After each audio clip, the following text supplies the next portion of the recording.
Hi guys, how's it going today? My name is Daniel Gonzalez, and my presentation is gonna be about religions within the Mexican family, the Mexican American family, specifically talking about Catholicism. So where do we begin with Catholicism? We begin with the year 1492, where the Spanish decided to discover the Americas. After being conquered, the Aztecs and many other tribes had to convert to Catholicism. If not, they'd be brutally murdered, as we saw in the video that Professor Baru showed us. And there's a lot of ways of looking at the conversions of the Indians. Some denied they didn't want to convert and they were brutally murdered. And then there were others who only accepted Catholicism because that was the only way to survive what was going on around that time. And one more thing I believe is some did accept Catholicism because they thought that their God may have helped them win the battles that they fought.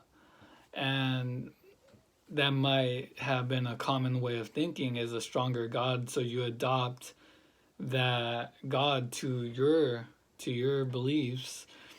And that's what some of the other Indians did, but the Spanish still didn't allow that because Catholicism is monotheism and the Aztecs were polytheistic. But one thing I do appreciate about the Aztecs when converting is that they kept a little something in there, and her name is Donatzin. Donatzin is basically the Virgin Mary. Donatzin is Mother Earth, the goddess of Earth, and La Virgen de Guadalupe is basically her. She is the mother. And I do appreciate that because it is a bit of our ancestors within us still, those who still believe, who are in the Catholic Church or believe in the Virgin Mary. That's something to appreciate about them. Now, moving on to a little darker side of why people reject the Catholic Church, or how the Catholic Church is bad in some ways, is homophobia. Homophobia is a large amount of Catholics are homophobic, and that's not because it's it's them, but it's because it's taught to not to hate, but to reject same sex relationships, which is a bad thing to do. And there are some Catholics out there that do accept same sex relationships, and they are coming around to it, but they're not coming around fast enough, nor should have done it a long time ago. It's just accept from the beginning. Another thing that a lot of people dislike is how strict the Catholic Church is. And by strict, I mean everything you do is sinful. That's what people think, and to be honest, it is kind of true. A lot of sinning is done whenever you're not paying attention to what you're doing. For example, missing church on a Sunday, that is one of the biggest sins of them all. That will require you to say or pray 5 Hail Marys. Don't quote me on that. I'm not sure how many it takes. But homophobia, being strict, those are all things that people don't want when believing in a faith. They want to feel accepted, and they want to feel at home. Something else that people move away from the Catholic Church is the sexual abuse cases that happen in the church because of the clergy. Now, I haven't found a specific number of how many cases there is, but some say it's 3,000 and others say it's more. The lowest is 3,000 cases, and then others say it's about 10,000 cases or somewhere around that area with over 100,000 victims.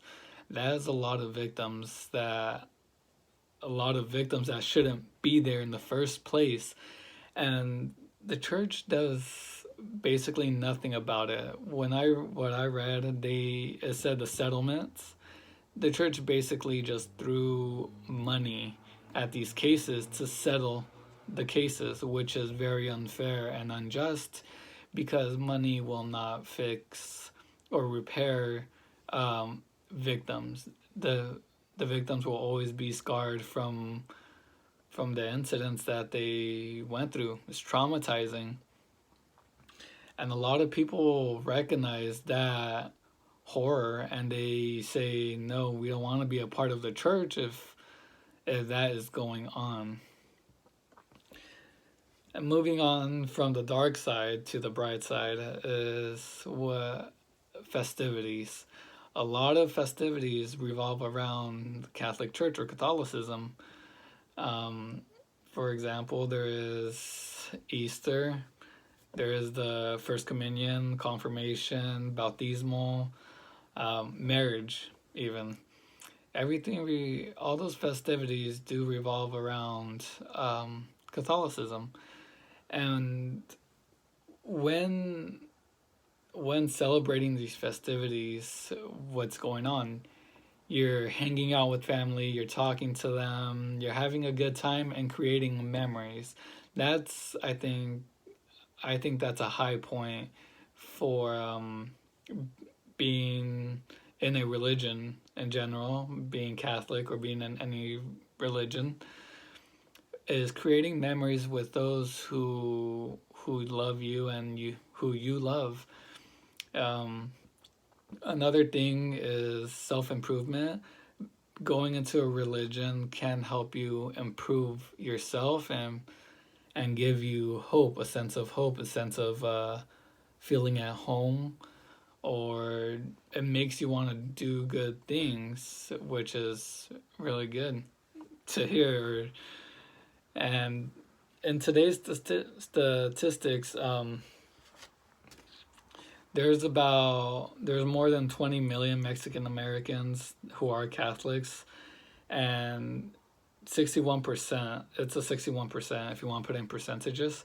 61%, and in Mexico, the ones who are Catholic are it's a 81% of Mexicanos are Catholic, and there is a big difference between those two Mexicanos and Mexican Americans because Mexican Americans are lenient when it comes to the laws of the Catholic Church. For example, uh, priests being able to get married, that's a huge one. Um, they'll be able to have a wife and family rather than just being alone and being married to God. Another thing is letting women be in the clergy. Now that is one huge step for the Catholic Church to do. Mexican Americans vote yes on the women being able to be a priest or a cardinal or maybe even a pope someday, while Mexicans and Mexicanos don't believe it as much. With all this being said, having a faith is good, or being spiritually healthy is a better way to put it. Being spiritually healthy will increase. I believe it will increase your happiness in life. So find yourself, build around spirituality. Just yeah, and just finding a faith or building a spirituality will, I believe, enhance your life. So thank you for listening. You guys have a good night.